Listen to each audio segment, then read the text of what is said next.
You're tuning into Black and White Sports on YouTube. The no-holds-barred truth on sports.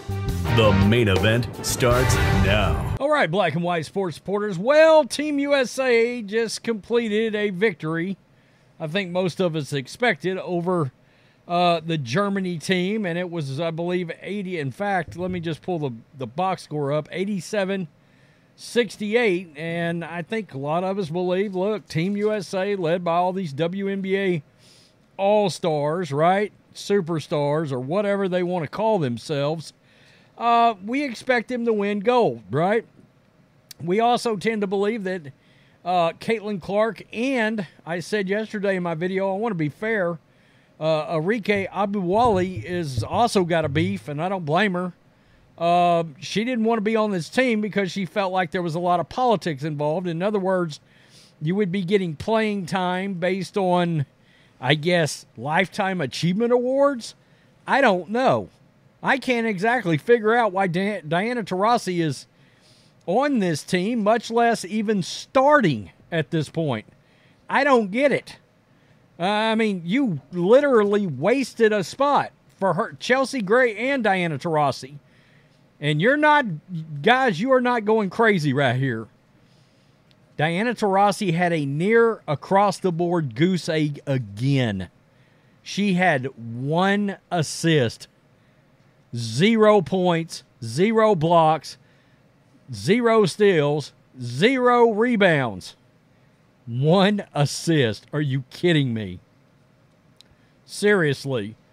Chelsea Gray, 2 rebounds, 2 assists. That's it.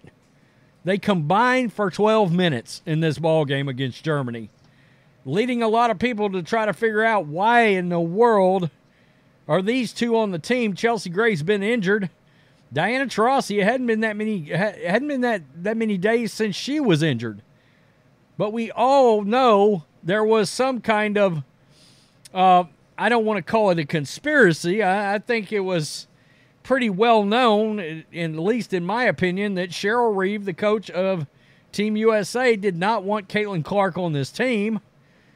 And evidently Diana Taurasi made it as part of what? A Lifetime Achievement Award? I mean, she's a dinosaur out there. I don't get it. And they had to come close to giving away tickets for this game. I haven't seen the attendance yet, but I did a video the other day. They couldn't sell tickets for it. They dropped the ticket prices. First come, first serve, and you could sit anywhere. I mean, you could literally sit in the front row if you bought a seat, and it would be cheap to watch these players that not a lot of people, judging by the ratings, are wanting to see. So Diana Taurasi once again got a big goose egg in this game, and nearly another goose egg across the board, and a lot of people are sounding off on this, folks. I understand the veteran aspect, but at this point, Sabrina Ionescu should be the full-time starter over Diana Taurasi for Team USA. Let's just look. Ionescu had 6 points. Young had 19. Seriously, I don't get it. None of those guys are just burning down the house, except Young. Arike Abuwali went to the Team USA practices, saw Diana Taurasi there running first team, and was like, quote, yeah, nah, I'm not about to waste my time. I mean, seriously, this is a terrible look, because it tells you there are things at play that have nothing to do with basketball skill here. Dawn Staley, hater. Jen Rosati, hater. Cheryl Reeve, hater. I mean, it's crazy. I understand the career achievement aspect, getting her a roster spot, but there is zero reason for Diana Taurasi to get any minutes, much less start for Team USA at this point. Honestly. This USA lineup is so bad, Chelsea Gray can barely move. And what does Diana Taurasi even bring to this team other than leadership? Put in the guards who can score. Well, the main guard that can score, arguably the best point guard in the league, She's sitting at home right now.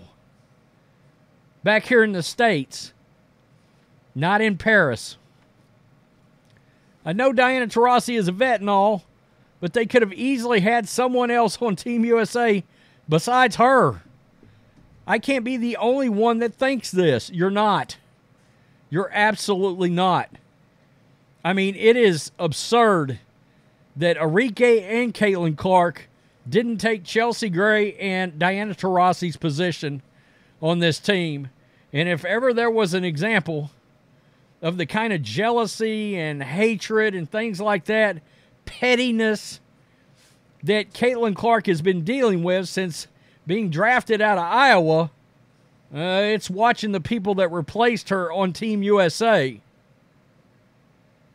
I wonder what the ratings are going to end up being for this game after they couldn't sell tickets. Again, I don't have the attendance for it yet, but I guarantee you I will make a video when I find out, because I got a feeling it won't be great unless their tactics to try to sell tickets ends up working. I mean, Diana Taurasi is a shell of herself out there, for crying out loud. She just took a spot needlessly away from the biggest draw. Let's keep it real. The biggest draw in sports right now. In all of sports right now. I mean, no better test than the fact that Caitlin Clark videos are still far and away the best performing videos on this channel, and she's not even playing right now. You know, I mean, there is a lot of interest, a lot of intrigue around her, even while the WNBA is on break. And these supposed superstars on Team USA are across over in Paris playing. Nobody cares. Nobody cares. And the agenda, they can't hide it. It's on full display now. There's no confusion. This was not about basketball skill. All right? This was about Cheryl Reeve, Dawn Staley, Jen Rosati, Diana Taurasi, Brittany Griner, Asia Wilson not being able to stand Caitlin Clark. And I wonder, to be honest with you, if you pull back the curtain, how do they feel about Arike Abubuali at this point? Because if she's willing to jump out there and say there's politics at work here, something's amiss on this team. Is Team USA toxic? I've got to just come out and say, is it a bunch of toxic activists on this team? You got to be honest. Caitlin Clark is not part of the, quote, club. Again, what does Dawn Staley, Cheryl Reeve, Brittany Griner, Diana Taurasi all have in common? I mean, we know what letters in alphabet and numbers they're part of. Tell me what you think. Diana Taurasi, a fat 0. Again, 1 assist. 0, 0, 0, 0, 0, 1, 0, 0. Yikes. Pathetic. Peace. I'm out. Till next time. Thanks for watching the show. Be sure to like, comment, and subscribe. Be sure to tune in next time on Black and White Sports.